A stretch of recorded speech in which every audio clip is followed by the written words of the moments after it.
मिट्टी के बर्तनों की तरह सारी जिंदगी, मिट्टी के बर्तनों की तरह सारी जिंदगी, तोड़ा गया मुझे कभी जोड़ा गया मुझे। मिट्टी के बर्तनों की तरह सारी जिंदगी, तोड़ा गया मुझे कभी जोड़ा गया मुझे। मैं ऐसी शाख थी जो लचकती न थी कभी, मैं ऐसी शाख थी जो लचकती न थी कभी। फूलों का बोझ डाल के मोड़ा गया मुझे, फूलों का बोझ डाल के मोड़ा गया मुझे। दोस्तों, ये एक औरत के जिंदगी के तमाम एहसास, उसके तमाम तजुर्बात, उसकी ख्वाहिशात, उसकी कर्म, उसकी जिम्मेदारियां होती हैं, जो मैं इन 4 मिसरों से मैंने यहाँ आप लोगों तक पहुंचाई। आइए हज़रात, एक बहुत खूबसूरत फैसला कि आपके इस मुशायरे के मेहमान खुसूसी मोहतरमुल मकाम अशफाक सैफी साहब, मेहमान जी वकार मोहतरम असलम सैफी साहब तशरीफ फरमा है। ये खूबसूरती की बात रही। हजरत शेख सलीम चिश्ती साहब का दरबार है, कोई आस्थाने से जैसा हुक्म मिलता है वैसा ही हम सब करते हैं। उन्हें सदारत सौंपी गई, बहुत सी मसरूफियात हैं, बहुत सी जिम्मेदारियां हैं, अभी उन्हें यहाँ से लखनऊ भी निकलना है। मैं चाहता यूँ हूँ कि एक मखसूस खिताब जो अपनी कौम के लिए, क्योंकि एक ऐसा अहम विभाग, एक ऐसा डिपार्टमेंट, अल्पसंख्यक आयोग के आप सदर भी हैं, तो क्या क्या खिदमात उनके जहन में है, क्या क्या बातें अपनी कौम के लिए हैं, वो कुछ बातें, वो चंद कलिमात एक तबर्रुक की तरह आप लोगों तक पहुंचे। क्योंकि जो उनका एक मिशन है, वो अगर मैं ये 2 शेर पढ़ दूं तो वाजे हो सके कि यही जुनून, यही एक ख्वाब मेरा है, यही जुनून, यही एक ख्वाब मेरा है। वही चिराग जला दूं जहां अंधेरा है, वही चिराग जला दूं जहां अंधेरा है। तो दोस्तों, इसी मिशन, इसी हौसले को रखने वाली वो शख्सियत जिसे ये हिंदुस्तान इस वक्त जनाब अशफाक सैफी एक हमदर्द के तौर पर जानता है। तो आइए मैं उनसे मुल्तमिस होना चाहता हूँ कि अपने कलिमात से हम सभी की हौसला अफजाई फरमाएं। मोहतरम मकाम अशफाक सैफी साहिब, सदर अल्पसंख्यक आयोग उत्तर प्रदेश शासन। सभी हजरात को अस्सलाम वालेकुम।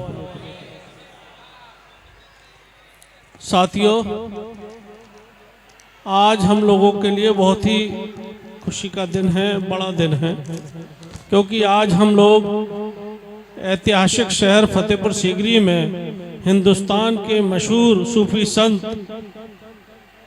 शेख सलीम चिश्ती रहमतुल्लाह अलैह के उर्स मुबारक पर यहाँ सब लोग आए हैं। और इस उर्स मुबारक मौके पर ये शानदार मुशायरे का जो आयोजन किया गया है, हमारे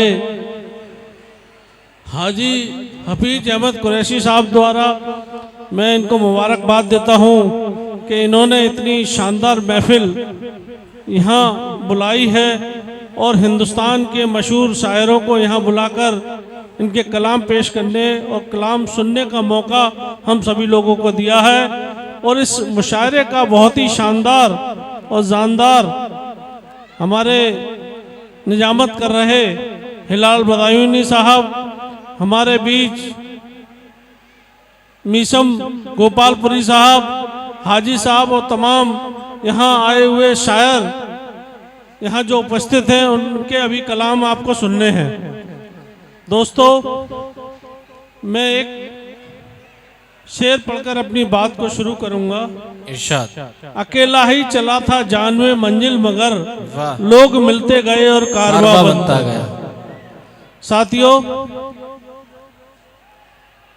हम लोगों को आज यहाँ ये मौका मिला है कि मैं आपके बीच रूबरू हूँ, आपके बीच अपनी कुछ बात रखने का मौका हमारे निजामत कर रहे हिलाल बदायूनी साहब ने हमको मौका दिया।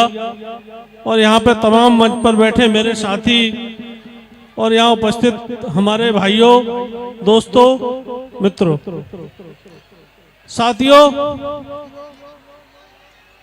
उस कौम की तरक्की कभी नहीं हो सकती जिस कौम में शिक्षा के दरवाजे बंद हों। बेशक